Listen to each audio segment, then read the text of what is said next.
আসসালামু আলাইকুম, আশা করি সবাই ভালো আছেন।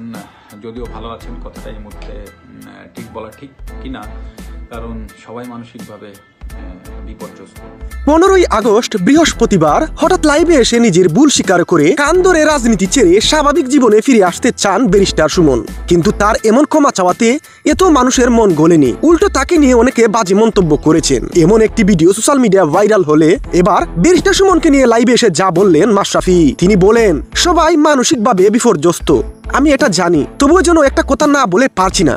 আপনারা হয়তো একটি ভিডিও দেখেছেন, ব্যারিস্টার সুমন অনুতপ্ত হয়ে কান ধরে রাজনীতি ছেড়ে স্বাভাবিক জীবনে আসতে চেয়েছেন। তাকে ক্ষমা করা উচিত আমাদের। তিনি বিবেকের ধারণায় সবার কাছে ক্ষমা চেয়েছেন, তাকে একটা সুযোগ দেওয়া উচিত আমাদের। সে তো কাউকে খুন করেনি, সে হয়তো বড় একটি ভুল করেছে। আমাদের সবার উচিত মানুষের ভুলকে ঘৃণা করা, সেই মানুষটাকে নয়। আমিও আপনাদের পাশে দাঁড়াতে পারিনি, এটা আমি নিজেও জানি। আমি আপনাদের কাছে ক্ষমা চাচ্ছি। প্রিয় ভিউয়ার্স, মাশরাফি আরো বলেন, কোন এমপি মন্ত্রীরাও আজ পর্যন্ত অনুতপ্ত হয়ে ক্ষমা চাইতে দেখা যায়নি আর শোনাও যায়নি। কিন্তু ব্যারিস্টার সুমনের বিবেক কিছুটা আছে বলেই তিনি ক্ষমা চেয়েছেন, তাই তাকে ক্ষমা করা উচিত বলে আমি মনে করি।